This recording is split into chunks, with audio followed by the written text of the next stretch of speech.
on Emerging Technology, organized by Royal College of Engineering and Technology.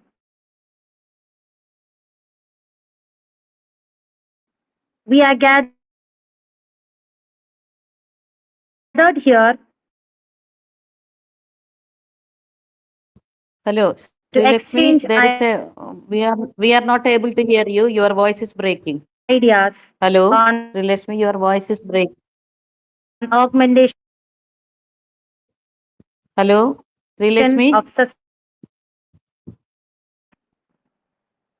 Yes, ma'am. I hope you can hear me now, ma'am. Now you are audible. Now you are audible. Proceed. Oh,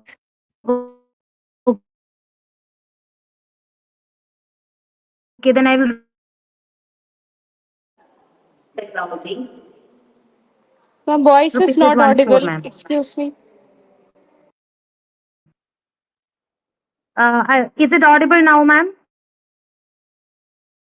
The voice is breaking right now.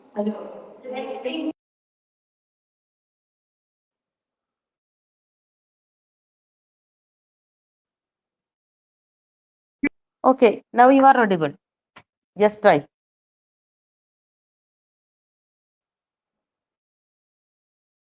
National Conference on Emerging Technologies, organized by Royal College of Engineering and Technology. We are gathered here to exchange ideas on augmentation of sustainable goals through AI. So we are going to start our afternoon session, that is the validatory session.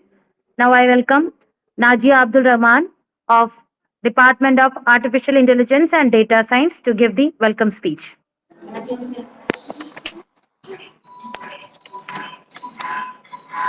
Good afternoon. Am I audible? Audible, but some disturbance. Some other mic is on, I think. Okay. Okay. Okay. Respected Principal Devi Ma'am, CEO Selim Sir, General Secretary Hyder Ali Sir, Honorable Guest Dr. Srinivasan Sir, distinguished teaching faculties, and my dear students. It's my pleasure to welcome you all to the valedictory function of our international conference. Over the past 2 days, we have come together to share knowledge, ideas, and experience on augmentation of sustainable goals through AI. I would like to extend a special welcome to our principal, Dr. Devi Ma'am, CEO Selim Sir, General Secretary Hyder Sir, who have been instrumental in supporting and guiding us throughout this conference. To our teaching Thank you. Thank faculties, you. I offer my gratitude for your tireless efforts in organizing and coordinating this event. To our esteemed guests and students, I thank you for your active participation and engagement throughout the conference. Your presence has enriched our discussion and added value to our conference. As we celebrate the success of this international conference, I hope that this connection you have made, the knowledge you have gained, will stay with you forever. Before we proceed with the valedictory ceremony, I would like to welcome our chief guest, Dr. Srinivasan Sir, to this auspicious occasion. Once again, thank you all for making this conference grand success. Let us continue to work together towards a brighter future. Thank you.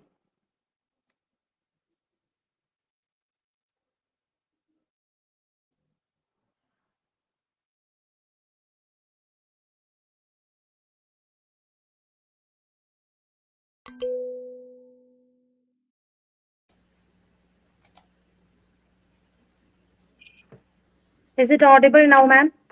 Yeah, thank you, ma'am. Yes, you are audible. Thank you to the Okay, ma'am. team for the conference. Thank you.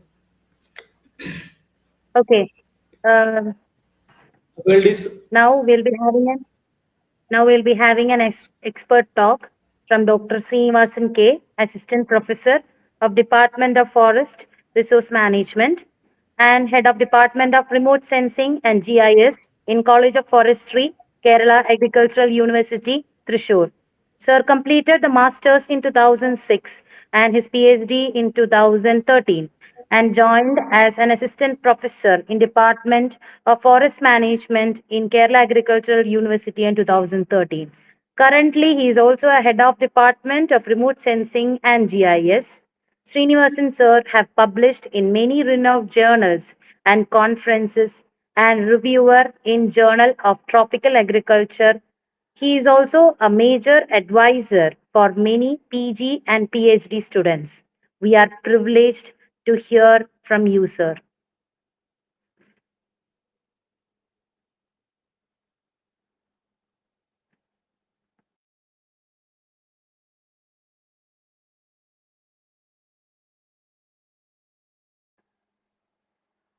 Sir, you are muted, I think. Sir, You are muted, sir. sir, You have to unmute. can you please unmute? I'm handing over the Yeah, yeah, yeah. session to the expert talk of Srinivasan sir. Yeah, thank you, ma'am. Thank you to the team, international conference, and you have selected on very good day, National Science Day, to have this international conference. So, thank you for inviting me. I would like to share some of my experience on. Though I am a forest resource manager, and had experience started as range officer, then into the academic field. Nowadays, I used to do a lot of work on remote sensing and GIS based or geospatial techniques. So I would like to. Is the screen is visible, ma'am? Yes, sir. You are visible, sir. Screen is not visible, sir. You are Yeah. visible. So yeah, ma'am. Now the slides are visible. Yes, sir. Your slides are visible. Yeah, geospatial application. Yeah. Okay. Yes, geospatial Okay. application in flood and landslide susceptibility mapping. Yeah, when Okay, sir. one of your faculty contacted me to give a topic, I first suggested forest resource management on net primary productivity and all. But and I gave this topic also, and ma'am was interesting to have this topic on this particular day. So I would like to invite you all to my topic on geospatial application in flood and landslide susceptibility mapping. And to start with, I think most of you guys knows what is remote sensing. It is nothing but you are getting information from means you are remotely sensing your area of interest or identifying, observing, and measuring areas of interest without being in physical touch with the object. Okay, so nowadays you have different platforms. You have terrestrial platforms, you have spatial platforms like satellites, you have aerial platforms like aeroplane on for aerial photography and all, and there are data acquisition methods and data processing and analysis. It comes into this GIS part, and overall, and we need location or navigation system to go into the different points for ground truthing and all. So it all completes the total geomatics, remote sensing plus GIS plus this means GPS and all. And we need whatever be the data we are getting is L0 level 0 data, and we have to pre-process it, and the analyzing part is coming in this GIS. And we all know it's all part and parcel. Means we know the electromagnetic spectrum starting from means the high frequency gamma to low frequency and high wavelength radio waves, and in which we are using the visible part of the spectrum for this optical type of remote sensing. Optical remote sensing, otherwise known as the passive remote sensing, in which sun's energy is being used as a source of energy, and like this, as in this picture. sun's energy is being used as the source of energy. And this is in this mainly we are using this visible spectrum, because we have named in the electromagnetic spectrum it is visible because it is the only spectrum which is being visible to the human naked eyes. Okay, we know that Vibgeo, the violet, indigo, blue, yellow, orange, red, all these comes in this 400 to 700 nanometer. And in optical remote sensing, we are using this infrared part also. Okay, then the microwave part, as you can see, that is being used as active remote sensing. In passive remote sensing, the reflected, as we all seeing whatever is being reflected only, likewise the sensors in our eyes, the our eyes are sensing whatever is reflected energy only. Likewise, the sensors deployed on the spatial platforms are getting the information according to their characteristics. There are four different types of characteristics for any sensor, which is being the spatial resolution. It is nothing but the how much the resolving power of that sensor, spatially distinguish that means the resolving power of with respect to space is the spatial resolution. And there are for any sensors there is another is spectral resolutions. As we can see only visible part, the sensors deployed on the platforms, in spatial platforms, on aerial platforms, which they are tuned to get information in different wavelength of this electromagnetic spectrum.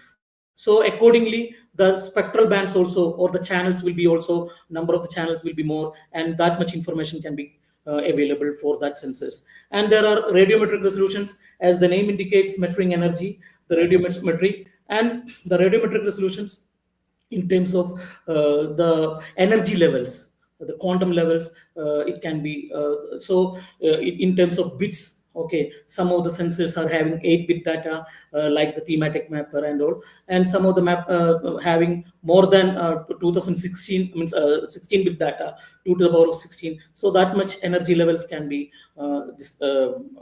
differentiated, and the information can be gathered. And there are temporal resolution. These are the 4 different types of resolutions for any type of sensors, and which is being used for optical remote sensing as well as any remote sensing for that matter. And depending on our need, depending on what is our prime importance or area of interest, you can avail different uh, um, what is the sensors which is having different characteristics, which is much needed for your gathering your information required on your particular field. And in the case of microwave remote sensing, you are the platform is having its own source of energy, which is been in the band of microwave and all. And you will be using, you might be heard of radar and lidar, radio detection and ranging, and and the lidar, light detection and ranging. Those are the source of energy. And the backscattered in that, it is not reflected, the backscattered information is being sensed, whether it is vertical, horizontal, horizontal, I mean, whichever be the polarization, those kind of active remote sensing. So all are part and parcel of this electromagnetic spectrum. And in the basic, according to Lilsand and all, the reflectance curve is the basis of this remote sensing, the spectral signature, or the and according to the type and condition of each biophysical features. Means depending on the type and condition of each bio and physical features, it is having its own source reflectance after the interaction with the incoming solar radiation.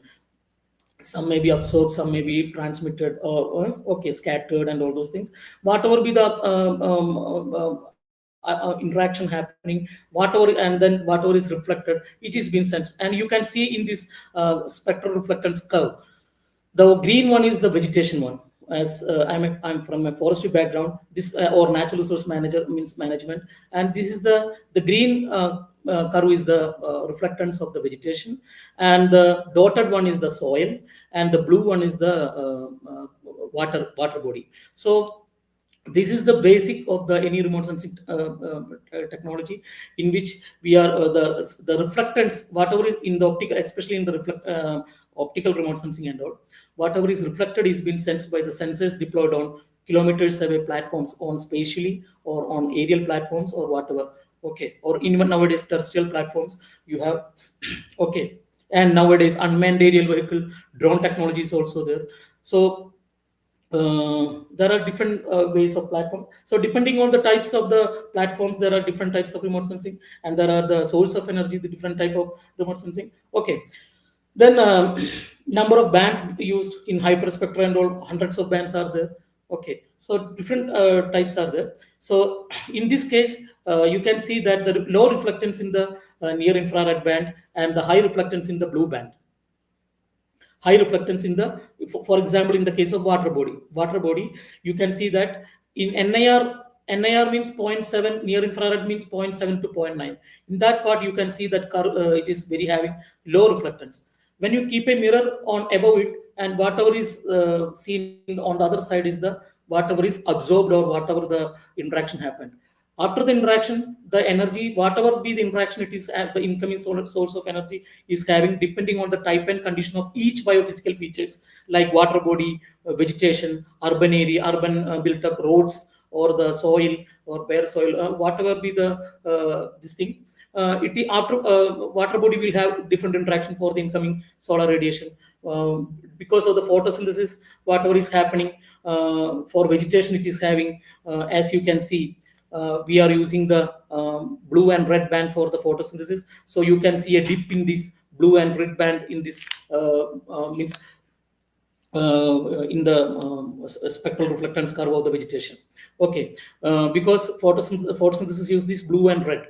So whatever is reflected in the visible is the green. That's why we are seeing the vegetation as green. It is not that vegetation is having high reflectance in the NIR band. It is high reflectance in the green band. It is vegetation is having high reflectance in the near infrared band. That red edge is being used for differentiating the vegetation by using in many vegetation indices like normalized difference vegetation indices and all, and near infrared band minus red band in the numerator, in denominator NIR band plus red band. Okay, so because it is using this red edge, you can see that high reflectance in the near infrared band, because from 0.7 to 0.9 for the vegetation, and that is being sensed by the sensors tuned to get information in that band. Unfortunately, we human beings cannot see that. Though in NIR band vegetation is having high reflectance, we been tuned to get information in the green band only, because in VibGeo, among the VibGeo or the prime, the visible band, visible spectrum, the green is having high reflectance in the case of vegetation. That's why we are seeing the vegetation as green. So likewise, in the case of soil is having high reflectance, you can see in the mid infrared region. So that band is used for getting information for soil, for studies related to soil and all. The scientists use those information. As forest resource managers, we are using this particular passive, the near infrared and as well as blue means the visible band. Likewise, the blue, the according to that, the water body, that band is being used. Okay, so vegetation is having low reflectance, which I've been already told. See, coming into the topic, you can see that from 900 number of recorded natural disaster events from 1900 to 2023, according to Intergovernmental Panel on Climate Change 2023, all disasters, you can see that it has been increasing. Okay, on a higher level. Even from 1980s, it is increasing like anything. And the landslide, you can see that from 2000 and all, there is a high peak. Number of events are more than even reaching 200 or more than that. Okay, and then droughts also increasing. It is fluctuating though, but it has been increasing. And you can see the earthquakes increasing, as well as landslides, wildfire. Okay, the reason behind probably is been attributed to climate change, which is yeah, in the case of Kerala and all, you can see in 2018 flood affected villages, there is hardly less districts which is not having blue color. Okay, all are flood affected villages. Okay, and in the case of landslides, you can see the western gut parts, the coastal region is not having that much landslide points, but you can see that on the western gut parts towards the mountain side of that, like Idiki, towards means north means yeah, western side of means western part. It is means yeah, towards eastern part of this Kerala and all. You can see that number of yeah, you can see that number of sports landslides are high because of the high elevation mountainous regions, because of the unscientific over exploitation of the natural resources. The landslides are getting even worse nowadays. According, this is the data is according to the Kerala State Disaster Management Authorities. And as we know, as I told, the climate change, the increased temperatures, the extreme precipitation, the sea level rises, these are the engine of instability for this thing. And there are different before starting into floods, it's a state or higher water level along the river channel or on coast, leading to inundation of land, which is usually dry in normal case. And there are different types of floods in the mountain regions, where the slopes are very steep and all, flash floods. And when the riverine this thing exceeds the capacity of the stream channels and all, overspilling happens. Then pluvial in the seasonal rainfall, or because of that pluvial or seasonal floods, on the tsunami storm and all those things, high winds coinciding with the high tides, the coastal floods, estuarine floods, then urban floods caused by the extreme rainfall. Okay, and with coupled with the inadequate drainage system. And there are snow melt floods, and there are ice and debris jump floods, different types of floods according to the source of occurrence and the type of the causative factors. And the impact of climate change, the increase in average atmospheric temperature are one of the projected impacts of the climate change. And nowadays, I also having one project on mapping hotspots of the 6 corporations of Kerala. So these urban hot heat islands, because of this inert material has been used. Nowadays, you hardly see any means everywhere it is being tiled or roofed, or means like means which are increasing the, and everywhere in the means the carbon footprints are increasing because of the human use. Okay, so climate change is likely to increase in the magnitude and the frequency of extreme storm events. You can see that some of the pictures from the China and New York in 2023, Bangladesh. These are the urban floods pictures. Bangalore, Mumbai, Chennai. See, but when we try to evolve a strategy called the spawn cities, like, see, whenever you are afforesting, see the vegetation is having a deep rooted system, the indigenous trees, which is having very deep rooted system, which can penetrate the soil, it can retain water, increase the infiltration rate and water holding capacity. Okay, so wherever possible in urban forestry, nowadays the concept, now not nowadays, since 90s, urban forest management is there, which has been wherever the space is there, you have to increase the vegetative cover. Okay, in order to increase the biodiversity, climatic amelioration, okay, noise abatement, glare reduction. Okay, so many engineering uses, as well as this yeah, architectural uses, closure, containment, enlargement, and so different concepts are there in order to use the vegetation to have the benefit of the proper urban forest management. In Germany and all, it's a very good scientists are working on this the field of urban forest management. And Kochi aims to evolve into spawn city. Is an urban area that uses the natural areas to absorb the rain and prevent flooding. I will show the some of the pictures. What do I mean by this in the last slide? Okay, so these are the cities that flood during monsoons. You can see our Kochi is there, the Bangalore, the Hyderabad, okay, the Bhubaneswar, the Mumbai. Okay, so why? Because you can see from the graph. On the x-axis the time, and the flow rate is on the y-axis. You can see by the it's a comparing the pre-development and the post-development of the unscientific urbanization means planning and all. Okay, you can see that before development, you can see the peak is very low, and the time to get that peak is very high. Okay, but that is the blue line, and the dotted red line, you can see that the reduced time because of the post development, the time to peak, the flow rate is reduced.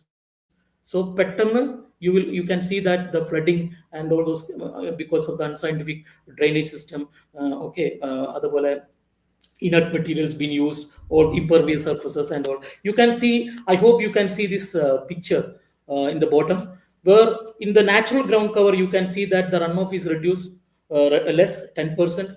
And because of, I told you, infiltration rate 25% shallow infiltration and 25% deep infiltration, it is deep rooted. And so natural ground cover, it is having it's not and 40% evapotranspiration. You might be knowing, as we biologists we know, evapotranspiration, that evaporation and transpiration happening on means like our respiration, the trees having its own this thing.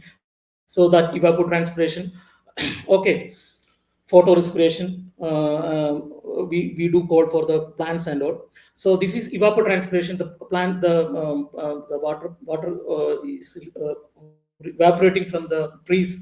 Okay, the evaporation through evaporation and transpiration. Okay, so that in natural ground cover you can see that 40%. In 10 to 20% impervious surface, as the built up areas or the road constructions or unscientific constructions are coming into this picture, you can see that the infiltration is getting less, the runoff is getting more. Okay, the infiltration is again and the evapotranspiration is less because the vegetation is not that much, because unscientifically you are creating wherever the possible the land, or even you are converting wetlands, which is the sponge.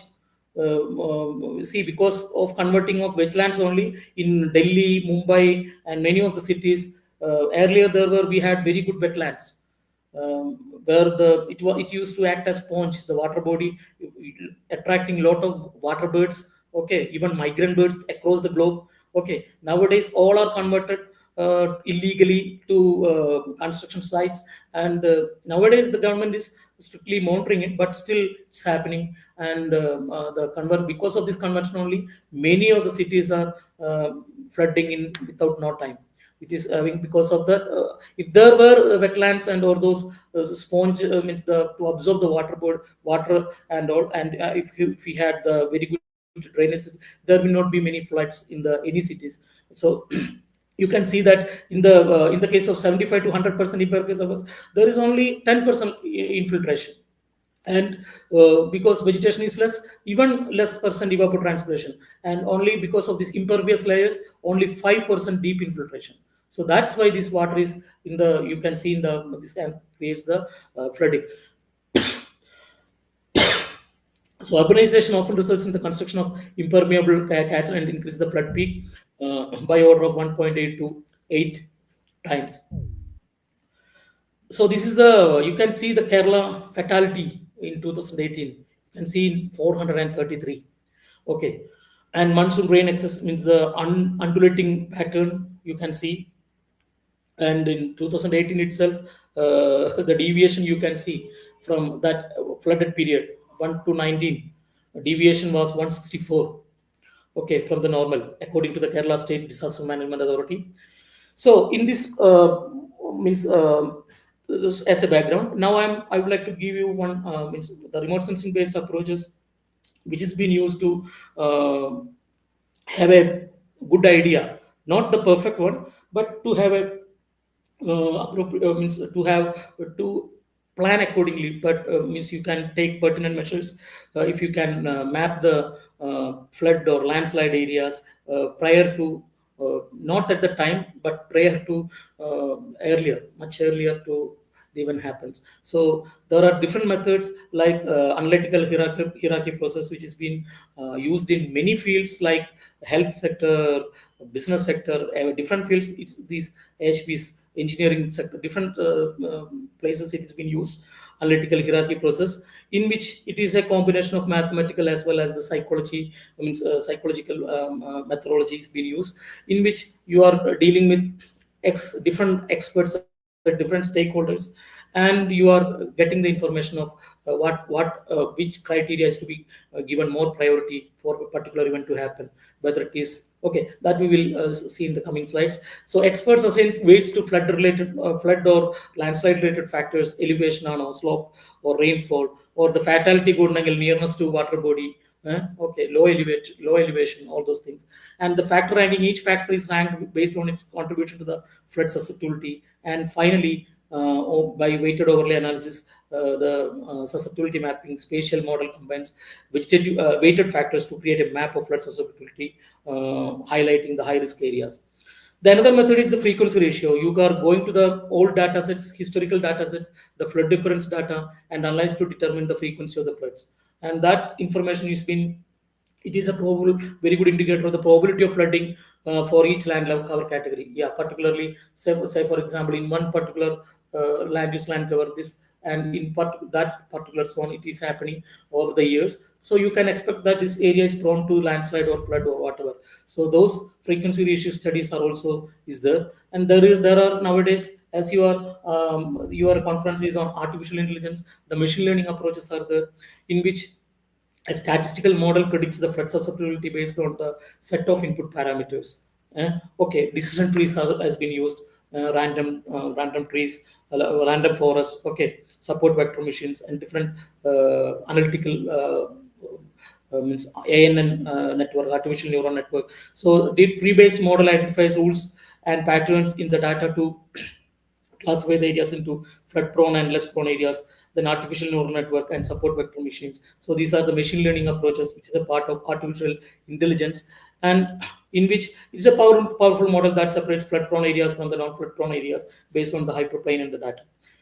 Then yeah, we are going to in my study I have been used only the analytical hierarchical process.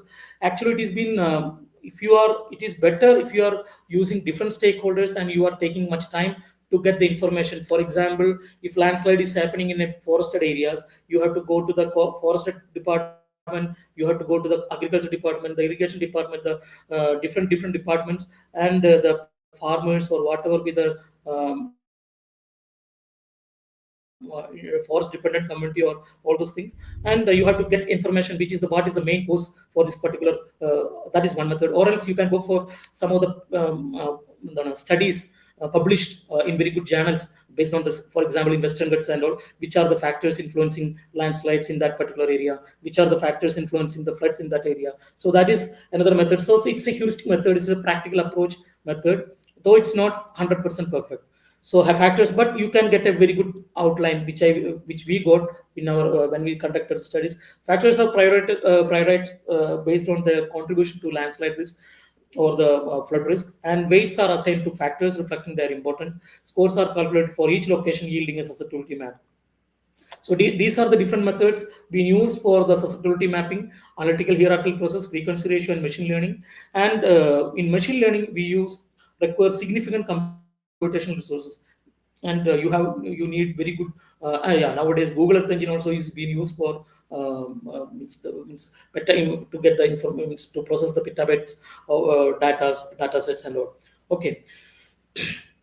So in the case study, the flood susceptibility mapping, Kozhikode district. I will be showing two case studies, which has been done in my lab. Um, um, One is at Kozhikode using this geospatial techniques, and along with this coupled with analytical hierarchical process at Kozhikode, in which the spatial data sets we have taken the SRTM DEM digital elevation model data, shuttle radar topographic mission by NASA and all. It is having a 30-meter resolution. Then we have taken the NASA's Giovanni for getting the information for the climate data set, the precipitation, the rainfall, wind speed, or whatever be the climatic informations you have needed. You can get that information on monthly basis or yearly basis, daily basis. You can get different. And then the remotes, as a optical data set Sentinel-2, which is having a 10-meter resolution, has been used. And then we have from the SRTM dump we have calculated slope and the elevation and the distance from river and the drainage density and the topographic wetness index. And then the Giovanni we have taken the rainfall data, and from Sentinel we have taken the land use land cover. And in concept for flood susceptibility mapping we have done this AHP calculation based on the previous workers from reputed journals, and on particular location on that particular in our Western Ghats area. And we have done this weighted overlay analysis and weighted overlay analysis in ArcGIS Pro and ArcGIS 10.4.1, and then we got the flood susceptibility map. And these are the different slope map, okay, drainage density map, reclassified TWI map, LULC map, okay, and overlaying all these maps, okay, in the weighted overlay analysis after the reclassified maps, okay, assigning the ranks for the thematic layers, which is having high importance, moderate importance, strong importance, very strong importance. So and the weightage also, okay, as it is dealing with the flood and all, TW wetness index as well as the elevation. The wetness index and the distance from river is having more weightage than drainage density, because in terms of casualties it will be near to that area or the fatalities. So the more weightage has been given to near to the river and the drainage density where the flood will be occurring, and the towards higher elevation the flood is less. So elevation is having 12 and slope we have the percentage is given 7. And finally the ranking happened, and this is the map of that Kozhikode district, wherein very high risk area is being dark blue, and the most high susceptible area is the western side, that is the near the coastal region in the case of Kozhikode, because it is near to the coastal area only. Towards it's not dealing with the upper areas of the Kerala. And then validation, Kerala disaster management plan and being used, and Kerala disaster management authority while validated it was more or less coming to the very good. And then the multi criteria based flood susceptibility mapping of the Alapura district. In this also the SRTM dam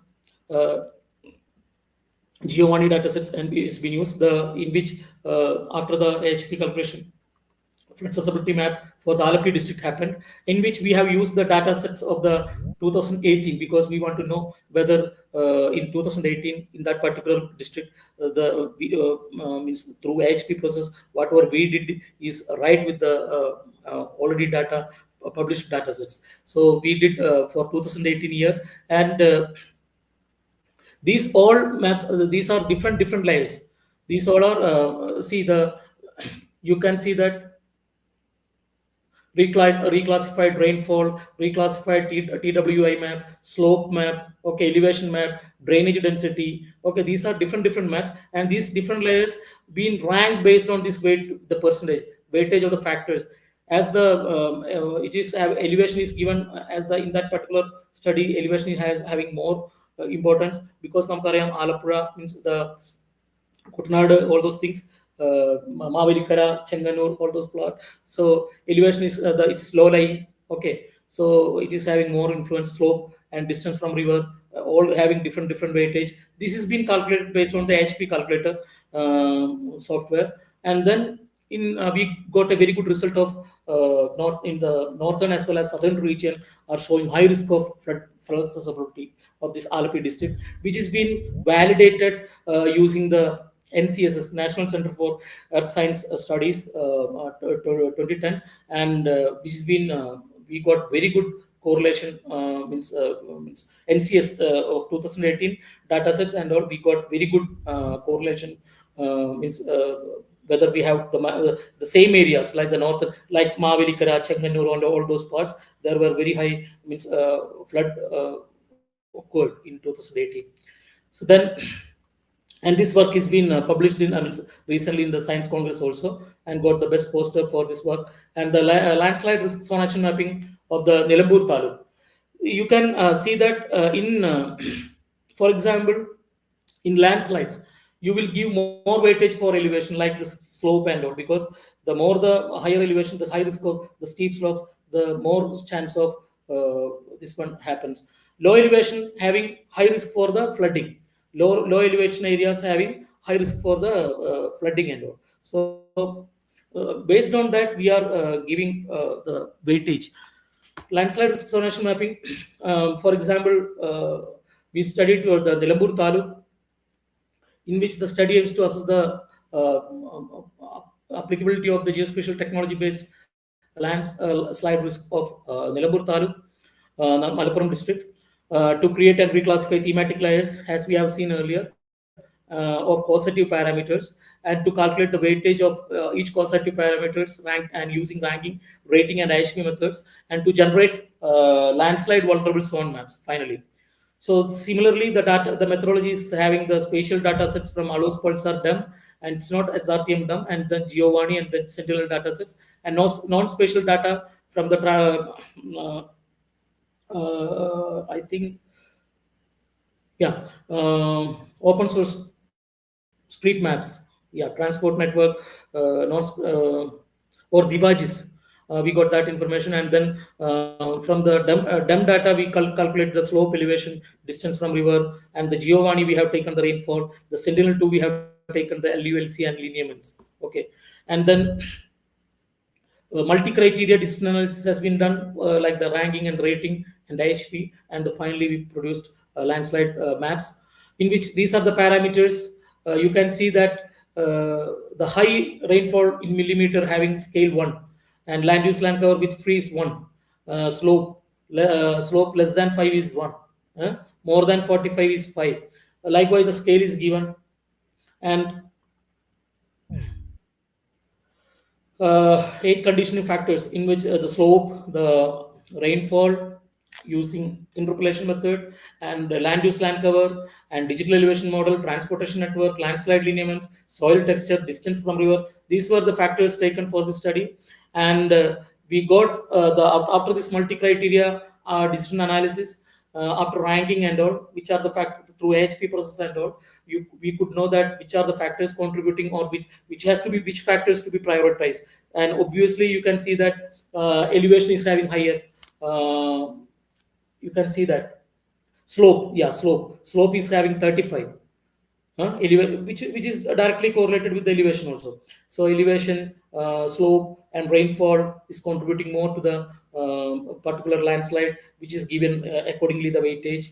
Okay, then the maps has been prepared through ranking method, through ranking as well as rating and IHP method, and we got a very good result for the analytical hierarchical process in the study happening due to the steep slope and extensive rainfall and high elevation. AHP method is the most suitable for the landslide risk assessment, and preventive measures also suggested in that study, like mesh binding and afforestation, wherever is possible, could be the mandatory in moderate to high risk zones. You can see that in this map. You can see that the green areas. This is Nilambur Taluk, the very low chance of landslides. The reddish towards red and all. You can see this is having very high only. In Malappuram, red is not seen. Very high risk zones are there. So in case study 2, like case study 4, the Idiki district. Likewise, the data sets been taken, and through AHP and weighted overlay analysis, the landslide susceptibility mapping has been done, in which the slope map, the rainfall map, these were the factors taken for comparison. Land use land cover map, elevation map, and as well as distance from roads, because if the roads are nearby to the landslide area, the casualties or the fatalities will be more. So we have taken that factors also as a factor. If there is no damage to human, there is no problem. No, so always we are dealing means thinking in our perspective only. So in that case, distance from roads has been taken, distance from rivers has been taken.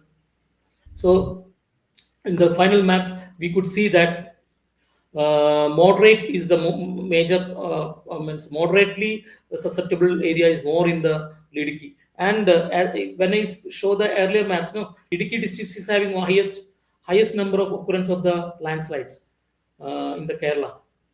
Yeah, this one. No.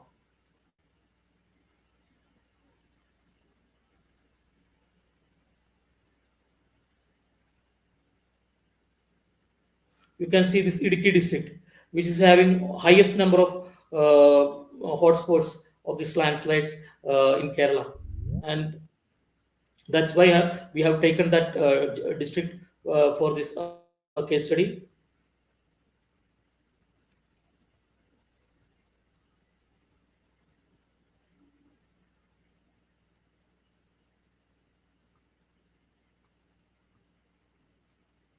So according to the locations, if the study is on Idukki and if the study is on Thrissur, these factors will be having different weightages. For Idukki and all this, as it is having in the mountainous, the Western Ghat part, the highest high elevation areas and all, it is having some other more important factors. In Thrissur or towards the coastal area, the elevation is not that much. So accordingly, the different factor means we will the HP process or the whatever be the ranking, we will be having different for different factors, different region according to the different factors will be having more priority in that particular area for landslide or this thing. So here we got a moderate maximum is in the moderate criteria, and very less is having 0.3% only in the extreme risk area susceptibility. For validation, when we validated it with the National Disaster Management Authority and Kerala State Disaster Management Authority and all, we could see wherever the locations we have placed, the Kattapana, Kumuli, Munnar Hill Station, okay, Mariu, the towards this red and all, no, very high. I couldn't read. Thodupuzha, those areas you can see that in the land, it is been validated. It's mostly correlated, and we got a very good result that whichever we map using this AHP process is been correlated with the existing data sets. And this is one of the study which has been in the Kerala recently held Kerala Science Congress in our Kerala Agricultural University campus. This paper we means published means the poster for the poster, and here in the same the input data sets, the different the methodology was. The study is the Chalakudi River Basin. The input details were the hydrological parameters like the rainfall, topographic wetness index, river network density. Morphological parameters were the elevation distance from river slope, and anthropogenic distance fact parameters, which is also having equal importance, like distance from road, distance from settlement, and different land use land cover dynamic. Means I told you, normalized difference vegetation index. So the to differentiate the vegetation, that indices, that NDVI map, soil assisted vegetation index, SAVI, NDW normalized difference water index, land use land cover, all those taken. And in this study, we have used Google Earth Engine and HP ranking and flood susceptibility map and validation with the SAR data sets were done. And in this, the key contributing factors for the flood risk included the elevation, slope, and topographic wetness. Yeah. Then the mitigation strategies, which I told you, the sponge city concept and all. Low impact designs. This low impact designs refers to the approaches to land development that works. You can see that earlier our ancestors had constructions which is mimicking to the nature. മണ്ണ് വെച്ചിട്ട് ഈ പറഞ്ഞ കൂടുതലും ഈ വെട്ടുകല്ല് അല്ലെങ്കിൽ nowadays all are converted into എന്താ പറയാ easy go and എന്താ പറയാ which are inert materials, and according to the demand only, the population explosion and unavailability of the natural resources only. But earlier these kind of we were more close to nature. Nowadays we are far from nature, and now the scientists are thinking that these kind of concepts like urban forest concepts and all to improve the climatic, for improving the climatic ameliorations, for climatic amelioration, or whatever be the recreational aesthetic values or biodiversity values, engineering uses or any other uses. Engineering uses and architectural uses. We are incorporating plant components some more scientifically, especially in Bangalore, Hyderabad. Hyderabad, there is Hyderabad Urban Development Authority. Bangalore, Buddha is there. Mumbai, Muda. There are different. So nowadays, there are different. It has been wherever the space is available, and there is no other go other than afforesting to reduce the carbon dioxide through carbons, the sequestration, through which is been natural in the plants by the trees, deep rooted trees, which is being which can be efficiently used to reduce. If you are planting scientifically, you can reduce the this kind of flood issues to some extent. So low impact designs, to we are going towards nature, like refers to the approach land development that works with the nature to manage stormwater. നേരത്തെ പറഞ്ഞ പോലെ infiltration, the trees will increase the infiltration rate, the water holding capacity. Okay, so infiltrating, so storing, evaporating through evapotranspiration and all. The impact, the influence is less. Means, and so that is, you have to incorporate more trees, and it was first proposed in the North America.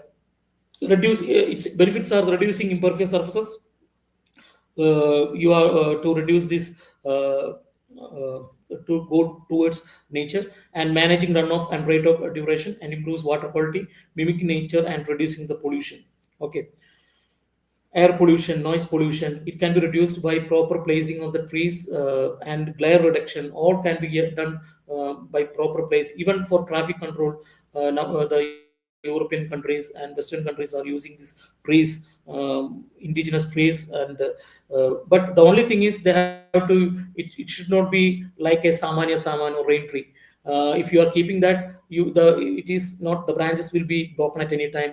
It will cause casualties when the pedestrians walk through the. But you have to select trees which is having very good otherwise fruit other than in parks and all. You should not plant fruit trees in the so those kind of things you have to think. Those kind of the selection of species is very important for different purpose. For mine reclamation, you can use different types of species. For coastal area, you can use different cash and equity folia and all those things for different purpose. For roads, you need shades.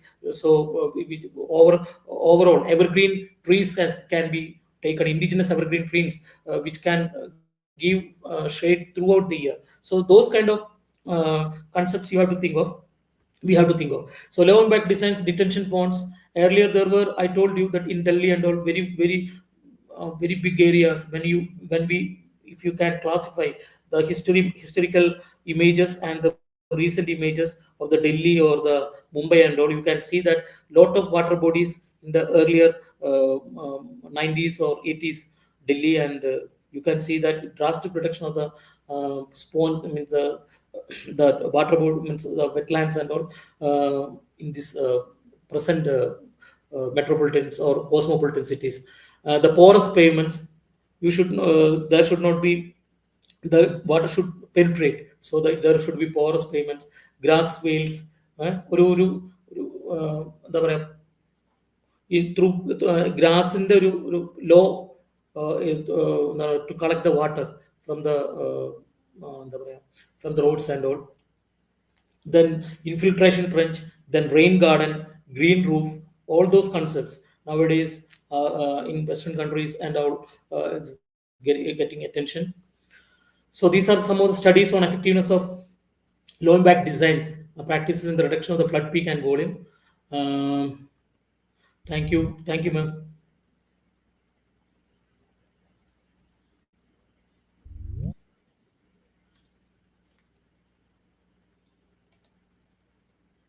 Hello. Okay, thank you, sir. Thank you, sir. Thank you very much.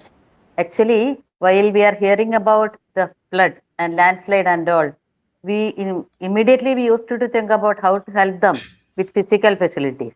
Now, hearing from you that a lot of work is going on in the root level to overcome all these disaster situations, it is highly encouraging to hear it. I am very much happy that our students will be inspired to work on these areas through your speech. So thank you so much, sir. Yeah, thank you, ma'am. Thank you.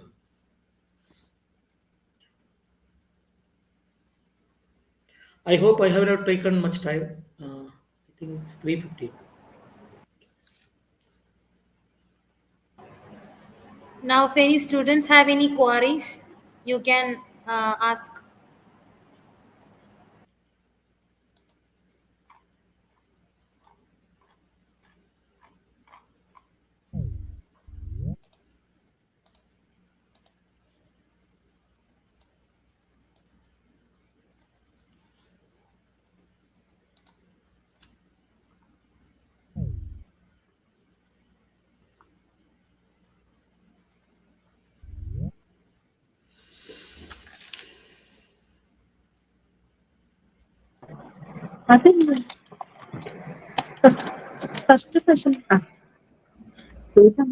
You can see, ma'am, through porous pavements, infiltration trench, vegetation swales. Swales എന്ന് പറഞ്ഞ ഒരു ഡിപ്പാണ്.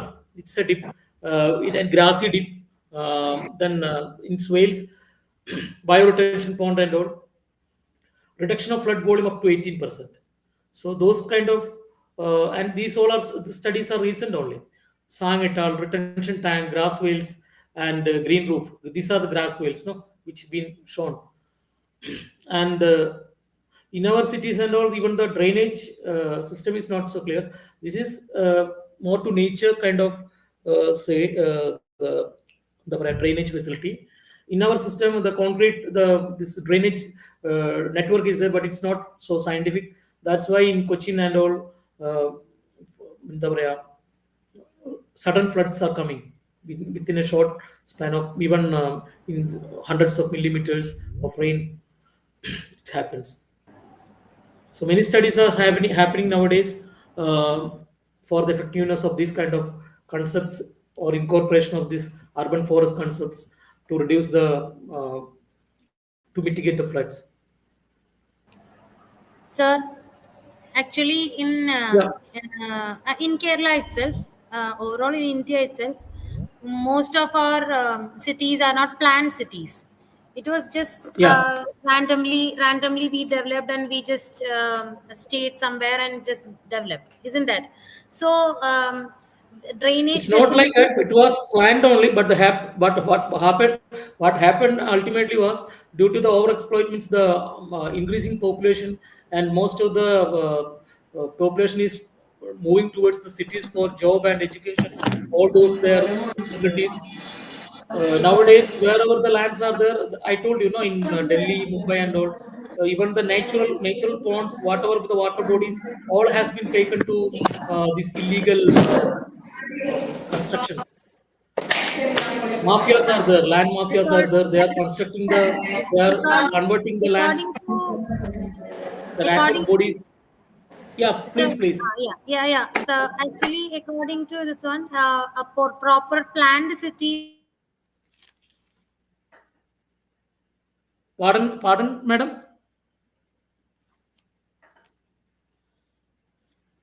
Hello.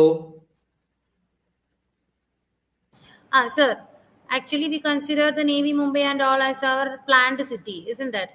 So, our Kerala is not a planned city. It is already we are accumulated with residential buildings and houses in wherever we have land and all. So, how can we suggest in already accumulated place?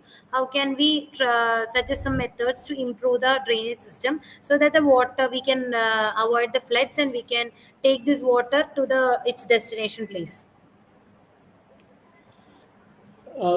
The only thing is no, even the Kochi and all, we have Mangalavanam concept. Mangalavanam is there, the forest Kochi for the already accumulated ആണ് ഇപ്പൊ വന്നിട്ട് fort Kochi ഇപ്പം slums ഒക്കെ എന്ന് പറയുന്നത് it is yeah, already populated yeah. ആണ് അവിടേക്ക് നമുക്ക് Whatever, നടക്കാനുള്ള ഒരു yeah, സ്പേസ് whatever we മാത്രമേ can ഉള്ളൂ. do. See, it is even nowadays you are hearing. Nowadays we are hearing the yeah. Shall I? Yes sir, you can. Yeah. Nowadays you are hearing the lot of human animal conflict. The main one of the main reason is the unscientific encroachment happened in the past to the we have been uh, using means we have encroached their resources. We have settled nearby the forest, and which has been the main one of the main reason of this much man-animal conflict in the this thing. Likewise, in this there is no other go to remove them. Means nowadays it is very difficult for the policymakers. It is difficult to remove them from that and to rehabilitate to some other areas, because they are part and parcel of that terrain nowadays. Likewise, in cities, earlier the Tiruvidankur and all, we have very good the drainage system, means all these parts. But the thing is, this over the because of these land mafias, the conversion of the water natural water bodies or the wetlands to നമുക്കറിയാലോ, means nowadays പാടനകത്തില് ഇപ്പോൾ nowadays it is very difficult, but since 2008, I think 2008 or 10, wetland conservation act is 2008 there. August, yes. Yeah, പുരയിടം 2008. ദിനം, So yes, data ബാങ്കിൽ എന്താ 2008 yeah, 2008 yeah. yes sir, ഈ 2008 ഓടെ So data nowadays, but bank what നിലം happened? No, വരുമ്പോൾ നമുക്ക് as ചെയ്യാൻ your പറ്റില്ല. question is the drainage. Yeah, what happened because of this? Because of the unscientific conversion and all, and creation of the impervious layers through the built up areas, pavements, all those road network, all those things. These most of the drainage system has been obsolete or outmoded conditions. So that is what actually happened. So we have to think that how to എന്താ പറയാ, reduce that, how to improve the existing drainage facilities, how to incorporate these kind of intensity designs means, to this kind of structures. Okay, vertical garden means through nowadays you can see that in high buildings and all, you can see that vertical vegetations or vertical stratification, the different vegetations, or nowadays is have like the roof gardening and all those things is happening. So that those kind of wherever there is possibility, you have to incorporate the vegetation component as the or the plant component in order to reduce, and as well as the without sacrificing the we cannot sacrifice the human demand also. You have there should be roads, there should be railway, there should be hospitals, there should be educational areas, there should be all those facilities has to be there. It is not, as why I told in the case of forest, it is very difficult to rehabilitate. It is very difficult in this case also, cities also nowadays. But whatever we can, but the only possibility is to think in with this line, law impact designs, incorporating law impact designs, how to reduce the influence of this flood and all. As I mentioned in this shown, no, these kind of concepts. See, you can reduce. See, according to the Ahmed et al. By low impact design infiltration trench in Malaysia, they reduce the peak flow of the range 17 to 20%, 21%. So that is the only thing we can do at this point, because it is very, and we can improve the drainage system also. And without the policymakers need to think beyond politics to the benefit of the society. Because for example, if the state level government is doing having one particular party is in power, and in local government it is having another party, they don't want to give credit. So those kind of things should not happen. We have to think broad-mindedly, and we have all the stakeholders has to sit, the students, the scientists, the different stakeholders, the different irrigation department, PWD, all these departments has to sit together without their ego and all, and make a solution. Then it is very easy to say, but it is not happening in the system. That's the but in even means when I was in Germany and all, I used to they are uprooting the entire tree without any damage to the tree, and they are placing it some. Nowadays it is happening in India too, but those kind of in 2008 and 9 it was there. So those kind of, without giving any adversities to nature, we have to go along with nature. That is the only solution. Your good name? Sri Lakshmi sir. Hello. Sri Lakshmi sir. Yeah, Sri Lakshmi. That is the only thing. Yeah, it's faculty. Sorry. Okay. Okay, ma'am. So that is the only thing we can do with the we have to improve whatever the facilities scientifically. Okay, sir. Thank you, sir.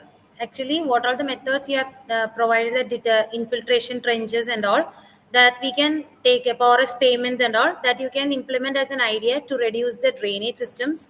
And in order to improve the existing systems, we can think of improving the existing drainage system, that is maybe improving its width or its depth, and defining new pathways to drain out the flood water.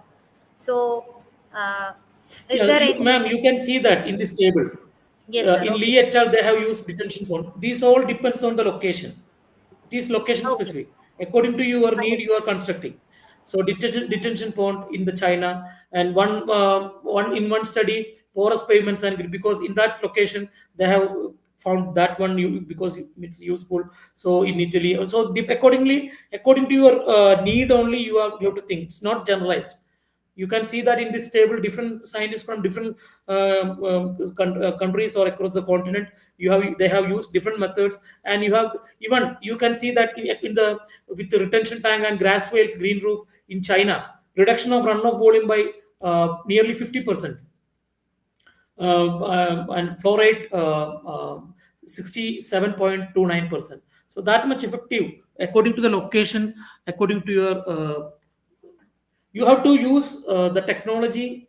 It is not generalized, it is location specific. The land, as I in my topic, the landslides or the flood or whatever is the factors contributing more in particular Idiki, it should not be the factors affecting the Nelambur.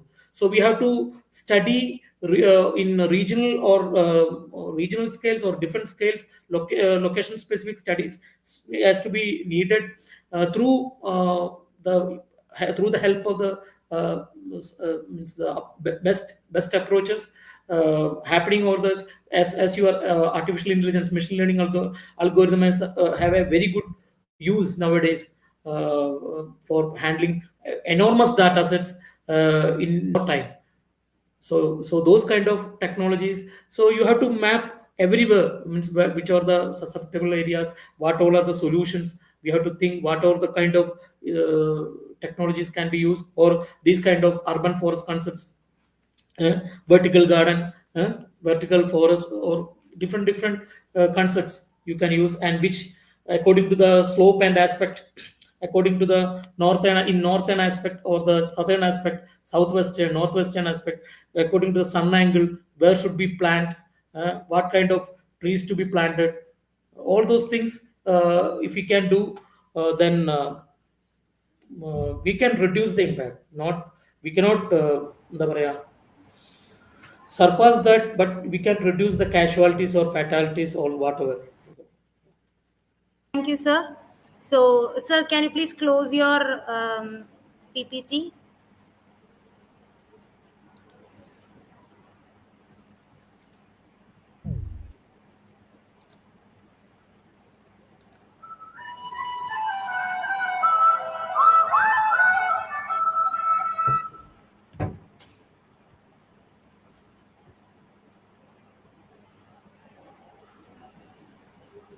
Yeah, ma'am.